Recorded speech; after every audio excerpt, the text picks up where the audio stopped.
Duas frases, uma de Nosso Senhor, outra de São Paulo, podem resumir o que nós vamos meditar na homilia de hoje. A primeira, procurai antes de tudo o reino de Deus e a sua justiça, e o resto vos será dado por acréscimo. E a segunda, os que são de Cristo crucificaram sua carne com suas paixões e seus vícios.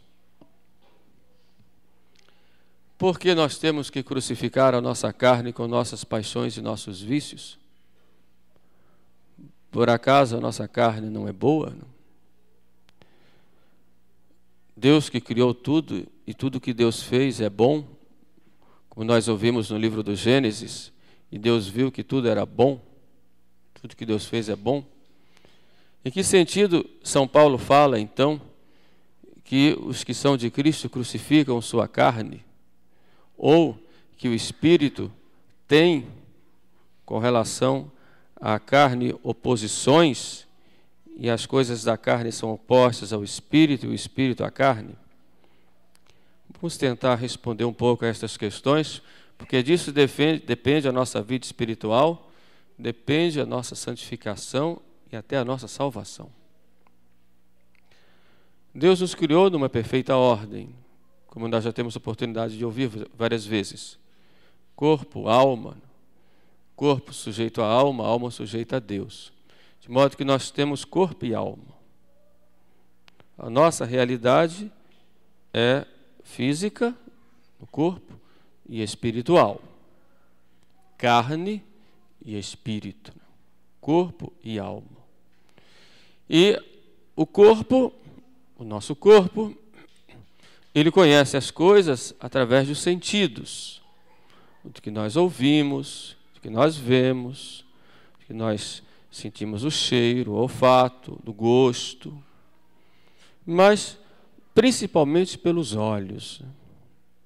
Nós contemplamos as coisas, aprendemos. Então, tomamos conhecimento das coisas pelos sentidos, são portas de entrada na nossa vida. Então, o corpo tem os seus sentidos. A nossa alma, ela apreende as coisas, ou ela conhece as coisas, através da inteligência.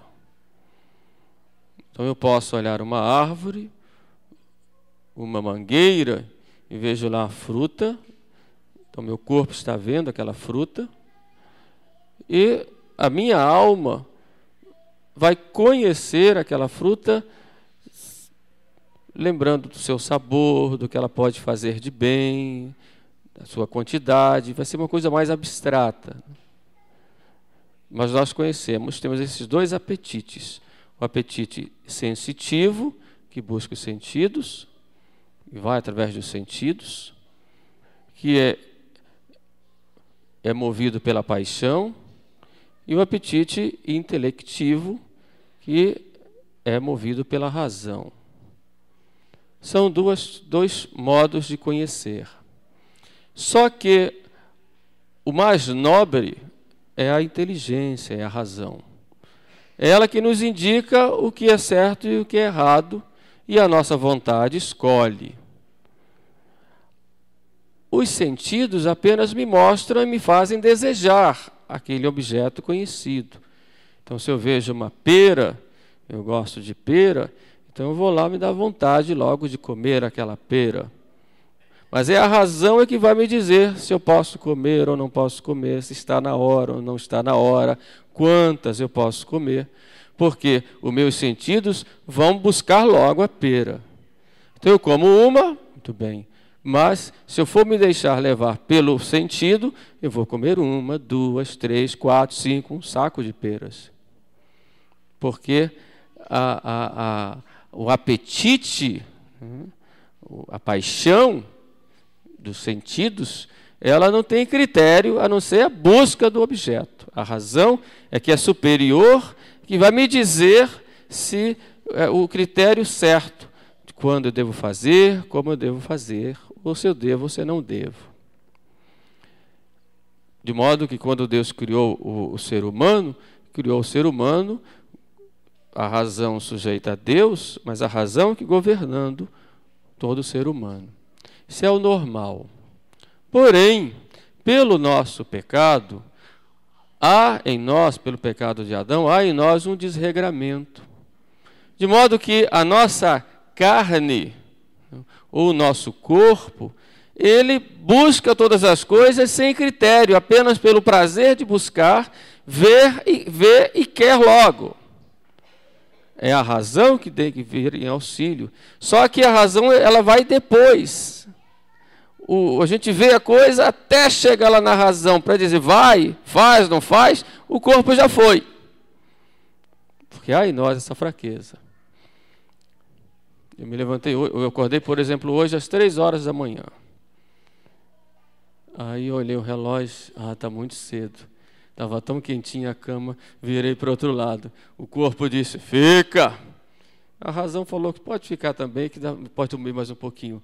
Mas quando dá 5h30, o corpo disse, fica mais um pouquinho. E a razão disse, levanta, pula. Porque tem gente esperando às 7 para a missa. Se eu deixasse o corpo me mandar, daria 10 horas da manhã, eu estava celebrando a primeira missa. E o povo esperando. Então vocês entendem que muitas vezes o corpo quer as coisas ao seu léu. Ele vai de acordo com o seu apetite e sua paixão. Se a razão ela não domina, aí a carne vai ter desejos contrários ao espírito. Então o que São Paulo fala exatamente é isso, que a carne tem desejos contrários ao espírito e o espírito contrário à carne. Vocês aqui, quem é mãe aqui, levanta o braço para ver. Vocês já levaram os filhos para tomar a vacina, daquela injeção, e tem umas enfermeiras que gostam mesmo de explorar, ainda pegam a seringa e dão um apertozinho para sair a última gotinha, e a criança olha e a criança diz, vai mamãe, deixa ela aplicar. É assim que a criança faz? Claro que não, né? Pula, esperneia, grita, não, não, não. E a mãe segura pelas pernas lá e vem todo mundo. É assim. Antes de ser padre, eu fui enfermeiro, como eu sofria com as crianças. Era terrível, né? A criança, mas aquela vacina vai prevenir uma doença, vai curar. Né? A gente vai tomar um remédio para fígado. Vocês já tomaram boldo? Delicioso, né? Maravilhoso, né? Mas depois que a gente toma, como fica melhor, né?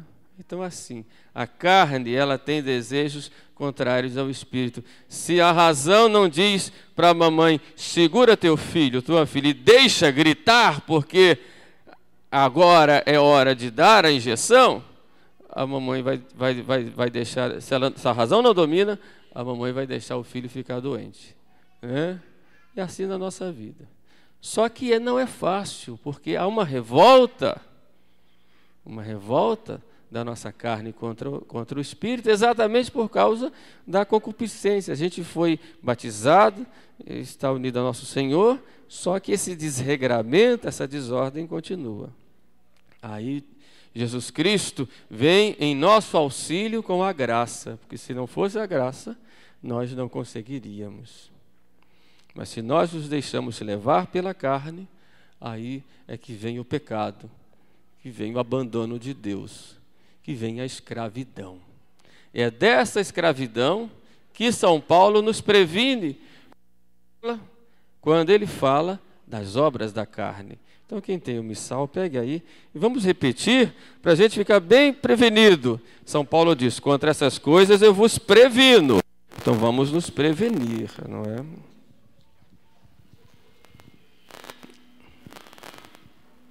Ele diz aí, né? As obras da carne são manifestas. Ele faz aí em vários grupos, né? A fornicação, a impureza, a desonestidade e a luxúria. 4. Essas 4 aí se referem especialmente aos pecados contra a castidade. Dizem respeito à sexualidade humana, que Deus criou como algo muito bom, para que os seres humanos se unam, marido e mulher, se doem, se entreguem, e como fruto dessa entrega tenham os filhos, crescer e sede fecundos. Qualquer desordem nesse campo, agindo fora do que Deus quer e a própria razão nos ensina, nós pecamos. Então coloca aí essas três. Primeiro, a fornicação, que é o relacionamento íntimo entre duas pessoas solteiras. A gente pode acrescentar aí o adultério, quando uma das duas é casada. Duplo adultério, se as duas são casadas. Depois entra a impureza, que diz respeito mais ao interior da pessoa. São os pecados internos contra a castidade. A desonestidade, aí tem um sentido mais geral, pode entrar aí o homossexualismo, os pecados contra a natureza, e também os pecados de falta de pudor, o despudor, ou impudonor, como diz o texto latino, e a luxúria, que tem um sentido mais geral, no sentido de que qualquer pecado contra a castidade, qualquer ferida que se coloca nessa grandeza que Deus colocou no ser humano, que é a sexualidade. Depois entram alguns referentes a Deus, a idolatria e os malefícios. Em latim, malefícios aí se traduziria como feitiçaria. Idolatria é quando se coloca a criatura no lugar do Criador, né? E os malefícios ou a feitiçaria, quando a pessoa busca o auxílio do demônio para as suas necessidades. E aí poderiam entrar as superstições, como tem muitas ainda, infelizmente, e está aumentando cada vez mais a busca da chamada magia negra, sobretudo entre os jovens. Tem crescido muito o número de centros de candomblé, de pessoas que vão lá consultar, de jovens que vão lá, ficam lá, deitam lá, como dizem, deitam para o santo, raspam a cabeça e fazem lá suas oferendas, etc. Sem falar nos católicos que vão, mas estão sendo caçada a minha palavra aqui, né?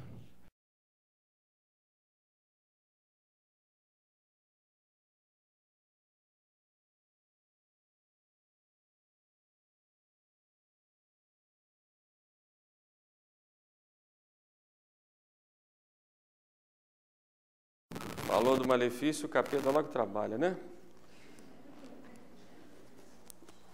Mas tem os malefícios, as feitiçarias, as pessoas também, que tantos católicos que vão à igreja e não esquecem de colocar lá na porta a ferradura para proteger do mal olhado, leva o filho para a rezadeira porque diz que está com quebranto, com espinhela caída. Até agora eu não sei o que é espinhela, não tem espinhela caída, ou outras coisas desse tipo, mal olhado, e tem que levar um patuá no pescoço, e colocam lá inúmeras coisas, são supersticiosas, as simpatias, né? As meninas que já se acham encalhadas têm que fazer uma simpatia para arrumar um namorado, tem que saber quando, em vez de trazer o amor de volta, e uns dizem que dura 7 anos, aí a 7 anos tem que repetir, tudo isso na cabeça do povo, que isso é malefício. Muitas vezes tem superstições, outras vezes tem até feitiçaria junto. Isso é obra da carne. É obra da carne, não é obra do Espírito. Depois São Paulo continua nos falando do nosso relacionamento com o próximo, em que há também obras da carne.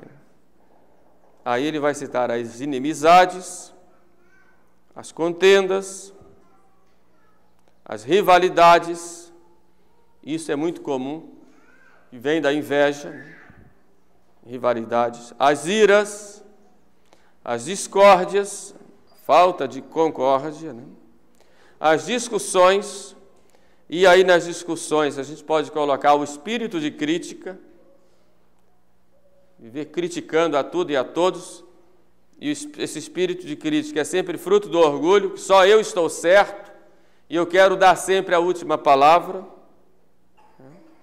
As seitas, o texto latino fala de divisões, o criar divisões, tudo aqui pode acontecer dentro da própria igreja, e acontece, infelizmente. As invejas e os homicídios. Aí no nosso relacionamento com o próximo. Então temos que ter muito cuidado, porque as obras da carne podem nos levar a essas coisas com os nossos irmãos, especialmente os nossos irmãos na fé. Por fim, ele coloca a embriaguez e as glutonarias. O texto latino não usa a palavra glutonaria, traduziria por orgia, porque os pagãos faziam orgias e embriaguezes de modo ritual. E São Paulo está falando para os Gálatas, que tinham vindo do paganismo, embora tivessem muita influência como cristãos do Antigo Testamento. Diziam que bastava a lei, não precisaria de obras. Então São Paulo insiste nas obras para que eles se libertem da lei antiga.